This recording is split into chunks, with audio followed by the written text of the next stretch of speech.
Dernière partie, l'expression politique extra-parlementaire au XIXe siècle. Et avec une première sous-partie sur les autres moyens d'expression politique. Au sein des autres moyens d'expression politique que le vote, qui sont à la disposition des populations, deux grands répertoires d'action peuvent être distingués. Le premier, hérité de l'Ancien Régime, avec notamment la sérénade, qui est un hommage rendu à une personnalité de marque, le charivari, les émeutes de subsistance, les mises à sac et destruction. La seconde, caractéristique des sociétés modernes, avec par exemple les manifestations ou les défilés. Une partie de ces modes d'expression est le seul recours pour les catégories exclues du suffrage avant 1848. Les autres voient leur rôle et leur statut redéfinis à partir de cette date. Les formes d'expression s'organisent en dehors du cadre parlementaire et étatique, souvent vues comme la fabrique de la légalité et de la légitimité en politique. Certaines d'entre elles passent par la violence contre les institutions ou contre les individus. Au gré des évolutions du cadre légal, plusieurs formes d'expression politique naviguent entre le légal et l'illégal, par exemple les sociétés d'action politique ou les sociétés secrètes de la première moitié du siècle qui existent chez les légitimistes, les socialistes, les républicains, la plus connue étant la charbonnerie. Les lieux de sociabilité sont aussi des lieux de politisation, différents selon les catégories sociales.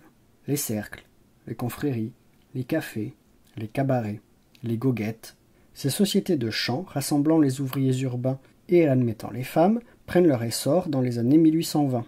Elles sont environ 400 à Paris en 1848 et 60 un an plus tard, tant on craint leur impact séditieux.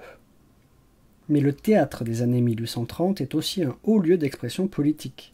Les drames romantiques, en effet, mettent fréquemment en scène un pouvoir politique dévoyé, souvent monarchique, c'est notamment le cas dans Lorenzaccio ou Ruy Blas, en des termes qui trouvent un vif écho dans le public.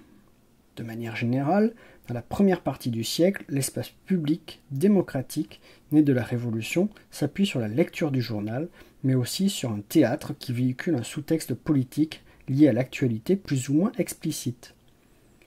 Le Second Empire use pleinement de la censure dramatique rétablie en 1850 afin que le théâtre cesse d'être une arène politique. Les formes d'expression politique étant très contrôlées, d'autres formes sociales sont réappropriées. À côté des deuils de souveraineté se déploient les deuils protestataires, comme l'a montré Emmanuel Furex. L'enterrement d'opposition apparaît ainsi comme un substitut à la manifestation. Il est l'un des canaux de l'expression de l'opposition libérale dans les années 1820. On compte par exemple plus de 100 000 personnes lors des funérailles du général Sébastien-Maximilien Foy en 1825, ou lors de celles du député Manuel en 1827.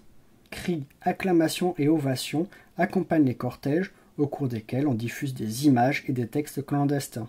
Sous le Second Empire, tout est fait pour déjouer d'éventuelles mobilisations funéraires de la part des républicains. Le banquet politique relève du même registre. Il s'agit d'un rassemblement dans un lieu généralement privé, ouvert ou fermé, de plusieurs centaines, voire milliers de convives. Ces rassemblements sont ponctués de toasts, c'est-à-dire de discours, et représentent autant de tribunes politiques. Phénomène majeur dans l'histoire politique du 1er XIXe siècle, il permet de contourner la loi très restrictive en matière d'association et de réunion. Supposant une participation financière non négligeable, les milieux véritablement populaires en sont d'abord exclus. Après 1827, la multiplication des banquets met en évidence le dynamisme local des réseaux libéraux. La monarchie de Juillet voit naître, à Lyon, en 1833, le banquet démocratique dit républicain. Jusqu'alors, aucun banquet n'avait réuni plus de 1000 citoyens, et jamais pour une somme aussi modique. On passe du cercle d'interconnaissance des notables au grand public. La monarchie de Juillet constitue le véritable âge d'or du banquet politique. Après juin 1848, les clubs sont placés sous surveillance et le banquet fait alors office de réunion partisane. Les démoxocs s'en servent par exemple pour préparer leur campagne de 1849. Alors on va pouvoir s'interroger justement maintenant dans la deuxième sous-partie sur les voies de la politisation. Le vote et les autres formes d'expression politique contribuent à la politisation progressive ou, comme l'a dit Alain Garrigou, la conversion au politique. La chronologie de ce processus diffère selon les groupes sociaux. Le moment important serait la Révolution française pour la population urbaine, notamment parisienne. La monarchie de Juillet pour les compagnons et ouvriers, mais malgré le renouvellement des questions et des sources, les difficultés rencontrées quant à la compréhension des rapports qu'entretiennent les milieux populaires avec la politique demeurent largement. Compte tenu du poids longtemps écrasant des paysans en France, c'est avant tout la politisation de cette population qui a suscité de nombreux travaux et débats, notamment autour de l'ouvrage d'Eugène Weber, La fin des terroirs. Selon Eugène Weber, les paysans ne s'engagent politiquement qu'après 1880, alors qu'ils commencent à apprécier l'impact des événements nationaux sur leur vie. Cette conversion va de pair avec la construction du sentiment d'appartenance à la nation, possible grâce au progrès des moyens de communication, de la scolarisation, de la diffusion du service militaire et au développement de l'économie de marché. Ces éléments ont brisé l'isolement séculaire des campagnes et permis aux paysans de devenir français. À cette politisation tardive, plusieurs historiens proposent plutôt de considérer la Révolution française comme une étape fondamentale du processus de transformation des paysans en citoyens, comme Melvin Edelstein, Charles Tilly, Michel Vauvel, Malcolm Crook, etc. Maurice Agulon, quant à lui, fait de 1848 l'étape essentielle de ce processus.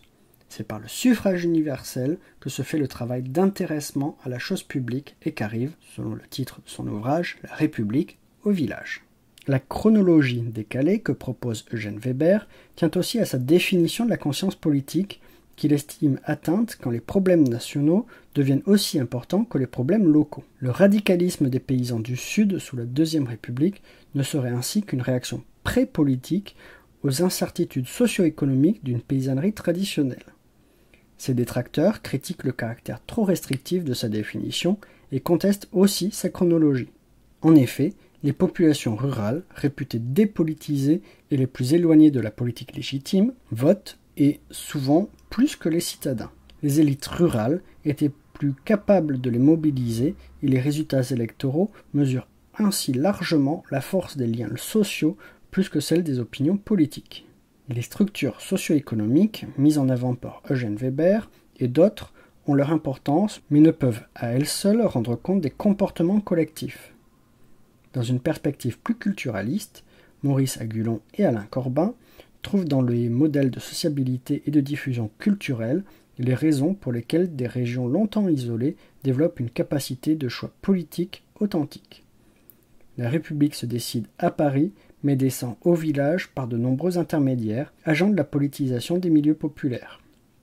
La descente de la politique rencontre aussi une demande. La rumeur politique naîtrait d'un déficit d'offres d'informations par rapport à la demande sociale. Elle serait l'indice d'une politisation préexistante. C'est parce que les acteurs sociaux seraient frustrés de nouvelles sur un sujet qui, selon eux, les concernerait, que des rumeurs pourraient surgir, selon François Ploux. L'exemple de la réception dans le sud-ouest du recensement humain de 1841 montre comment l'insuffisance de communication étatique fait renaître la peur de l'inquisition fiscale. Plusieurs éléments peuvent évidemment se mêler dans ce lent mouvement. Dans les Pyrénées-Orientales, les années 1848-1851 sont le temps d'une mobilisation politique rurale de masse, révélatrice non seulement d'anciennes opinions sociopolitiques, mais aussi de nouvelles prises de conscience politique et de nouvelles prises de position.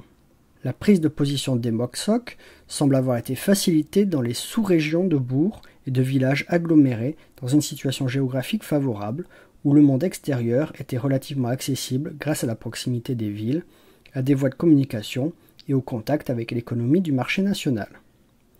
Ce choix des Moksok semble aussi avoir dépendu des souvenirs collectifs de 60 années d'instabilité politique, des traces laissées par la Révolution française. À l'occasion des élections législatives de 1863, qui se déroulent dans un contexte de libéralisation relative, les républicains commencent à voir que le bonapartisme des paysans n'est pas le fruit de l'oppression, mais le résultat d'un choix. Le vote conservateur, longtemps expliqué par l'ignorance, ne peut lui être assimilé. La presse a pénétré dans les campagnes dès le début de la Révolution, comme l'a montré Maurice Vauvel.